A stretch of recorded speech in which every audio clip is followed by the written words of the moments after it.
death of a pope sets into motion a centuries-old ritual marked by solemnity, symbolism, and secrecy. As Pope Francis has expressed his desire for a simpler funeral and a final resting place outside the Vatican, some elements of the protocol will be different this time.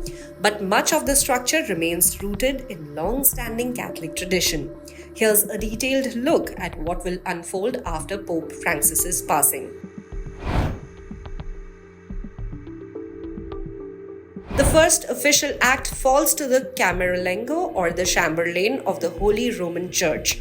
Currently, that role belongs to Cardinal Kevin Farrell, who's an Irish-American prelate who serves as the Vatican's top administrator between papacies. Traditionally, the Camerlengo verifies a pope's death by gently tapping his head 3 times with a silver hammer and calling out his baptismal name. While largely symbolic today, this ritual confirms the moment of passing. The Camerlengo then seals the papal apartment, marking the end of Francis's reign and beginning preparations for the funeral rites.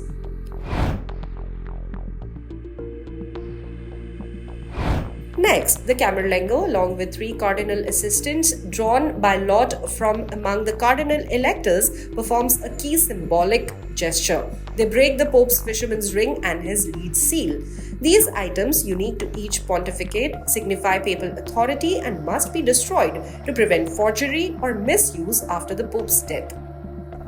Meanwhile, no autopsy is conducted on the Pope in keeping with tradition.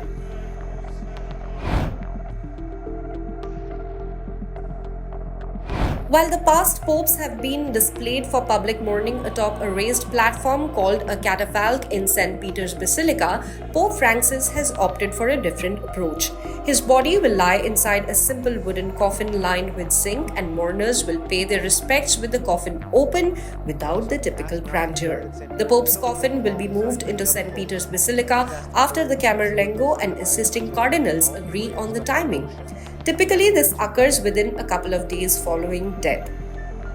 The mourning period, known as Novem Dialis, lasts for 9 days with daily masses held in honor of the deceased pontiff.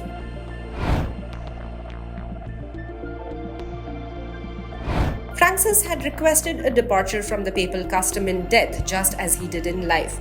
Rather than being laid to rest in the Vatican crypt beneath St. Peter's Basilica, he will become the first pope in over a century to be buried outside the Vatican in the Basilica of St. Mary Major, which is a church with deep personal significance to him.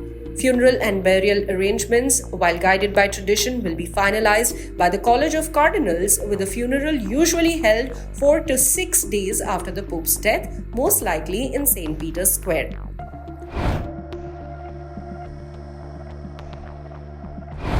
With the Holy See officially vacant, the church enters the sede vacante, which is the vacancy period. During this time, the College of Cardinals takes over limited administrative duties, ensuring continuity but avoiding major decisions until a new pope is chosen. The Vatican's central administration, known as the Roman Curia, largely suspends operations, emphasizing the Church's transitional state.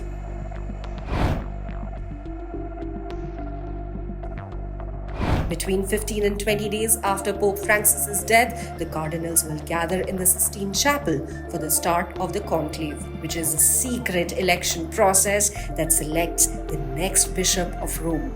Only cardinals under the age of 80 are eligible to vote. They remain within Vatican City for the duration of the conclave, housed in the Domus Sanctae Marta, which is the same hotel-like residence where Pope Francis chose to live instead of the traditional apostolic palace. To elect the new pope, a candidate must receive a vote of 2/3 plus 1, which can take several rounds over multiple days.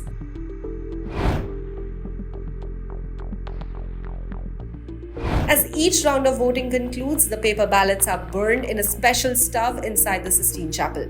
Black smoke signals no decision has been reached. White smoke, enhanced with chemicals to make it clearly visible, indicates a new pope has been chosen. Soon after, the world hears the famous words Habemus Papam, which means we have a pope. The announcement is made by the Dean of the College of Cardinals from the central balcony of St. Peter's Basilica, where the new pope appears dressed in papal white and gives his first blessing to the people gathered in the square and to a waiting world.